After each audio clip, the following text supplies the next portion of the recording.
What's up, gamers? I'm your host, Cobra, and this is the Freeroll. Today, we're breaking down some Guild of Guardians gameplay demo.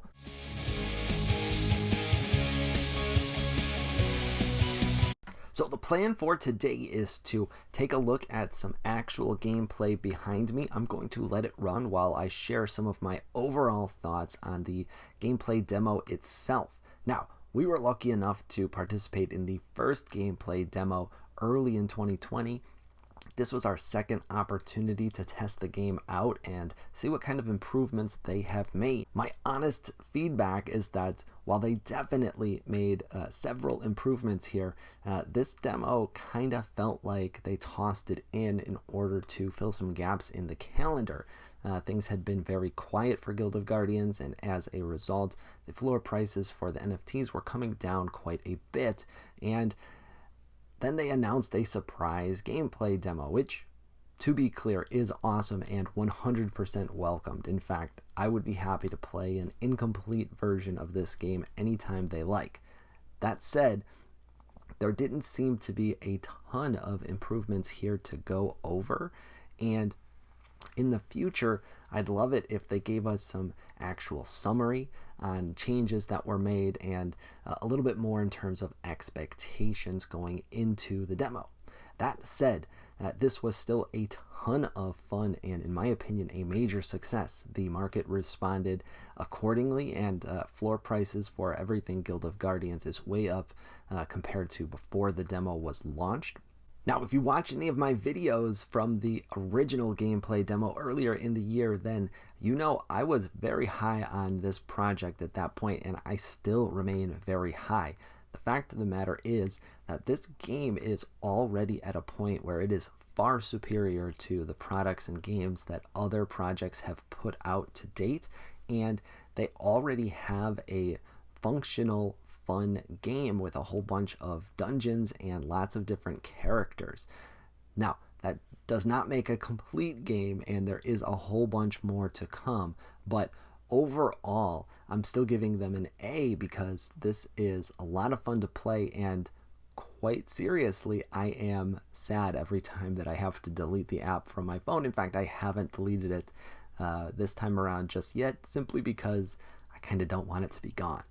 But that said, let's jump into some of the observations that we made. Overall, I thought that the controls were greatly improved. They did offer a second option for controlling your characters this time around.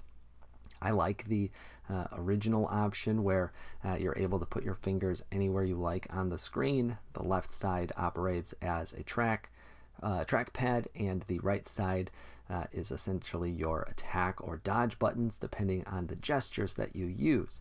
It's a common and dynamic way to play mobile games on a phone, so that you're not taking up too much screen real estate that is already greatly limited. Overall, I felt like I had better control over my characters. Still not perfect, and probably never going to be when it's a mobile game, but definitely felt like we could accomplish whatever we needed without much trouble. They made a couple of specific improvements as well. There is a dodge mechanic where if you swipe on the screen, your character will dodge in that direction. It acts as a bit of a dash as well, and we tend to use it as a dash quite frequently. One thing that happened the first time around was that you could randomly do it, but you wouldn't always execute a proper dodge every time that you did the swipe, and I wasn't entirely sure why. This time around, they've added an icon in the top right that you'll see when watching the gameplay. It typically says 3. That's the number of dodges that you have available to deploy. When you actually perform a dodge, that will temporarily drop down to 2 as the icon refills before going back to 3.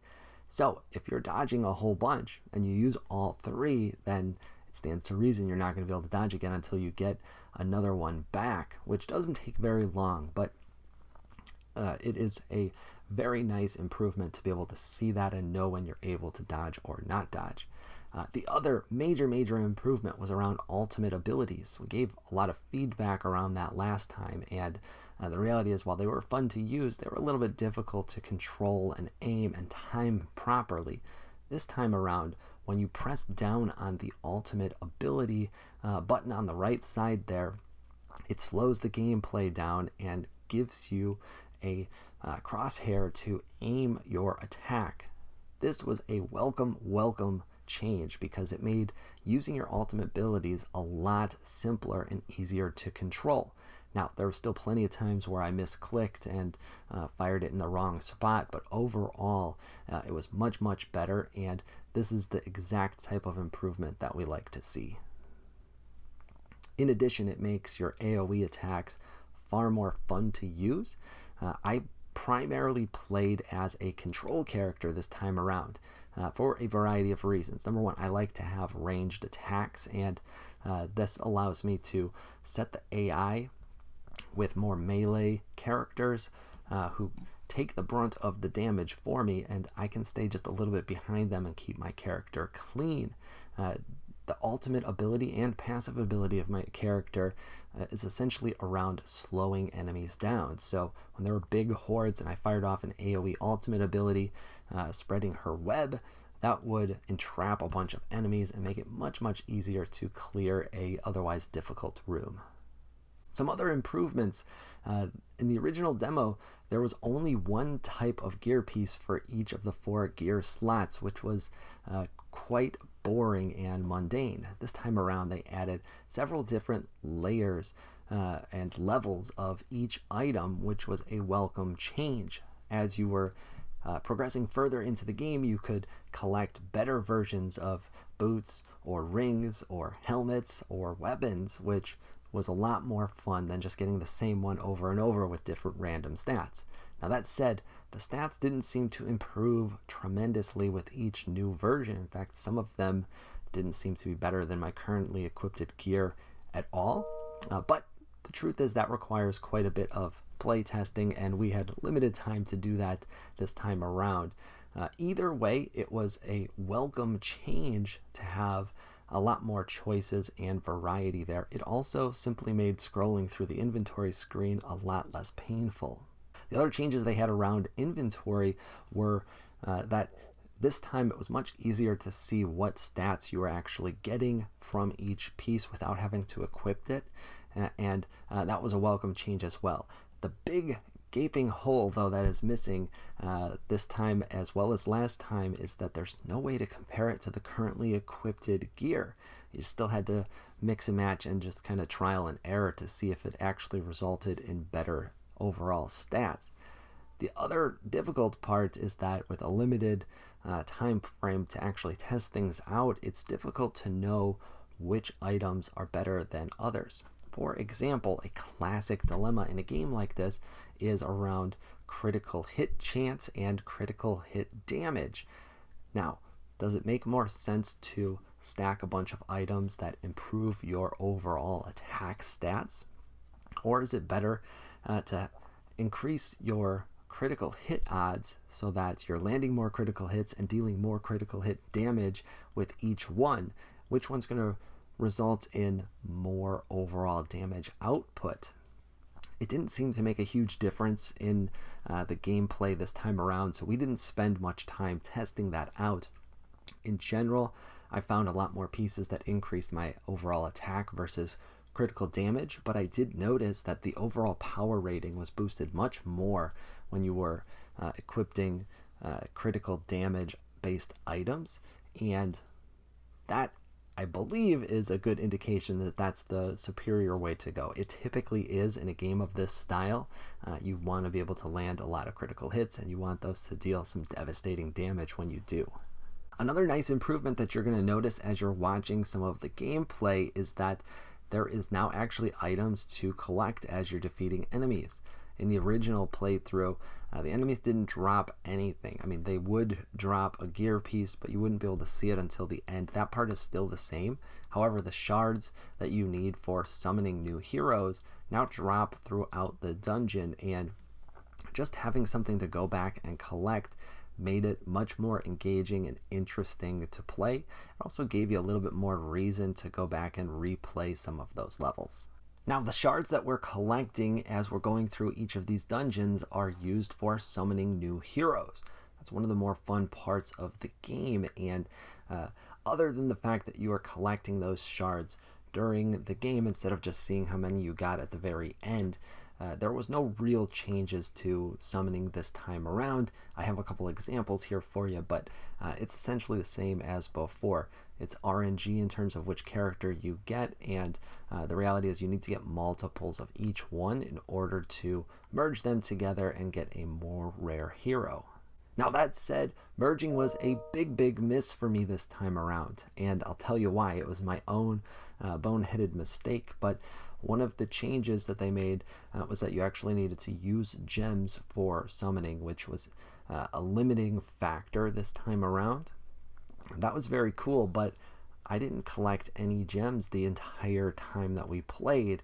Now, this is my fault, but it was not clear to me in the user interface that you actually had to collect them from, I believe, the daily achievements.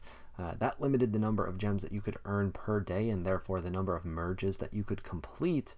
However, we weren't able to do any because I didn't come to that realization until later on. I just foolishly assumed that they didn't intend for us to test out merging this time around. They likely got plenty of data during the first test, and in reality, I was just missing out on the gems that were required, and I failed to ask that question instead of making a silly assumption. That said, I'm still not entirely sure where I was supposed to go to collect the gems, so I do think that that is a spot where they could make an improvement. In fact, just to add an additional step to the tutorial stages, which were relatively basic. I imagine that part will be much more fleshed out when we get closer to game launch. Another thing that was different this time around was that your heroes could level up much more, or at least I think so. If you remember the first time around, I was only able to play for about a week. This time I was able to play the entire length of the demo, and we got our heroes leveled up into the 70s and 80s by the end, which was very cool. One thing that I noticed though is there wasn't a ton of change, just your basic stats would go up. You had to customize each character with gear in order to really influence their builds in any significant way. Quite frankly, that is one of the more enjoyable parts to this style of game, and it's difficult to test in a limited play demo because you get limited time with your characters and you're starting from scratch with each one. That said, it's an important part of the game that I am really looking forward to doing more of in the future. So expect to see videos around different types of character builds and testing out various pieces of gear. And that wraps up today's Guild of Guardians playtest gameplay demo. We hope you found this informative and entertaining, and if you did, consider giving us a follow on Twitter. It's where I love to engage with the Web3 gaming community and answer all of your questions. Also, do me a favor and make sure that you've hit that subscribe button below. It really helps to support the channel.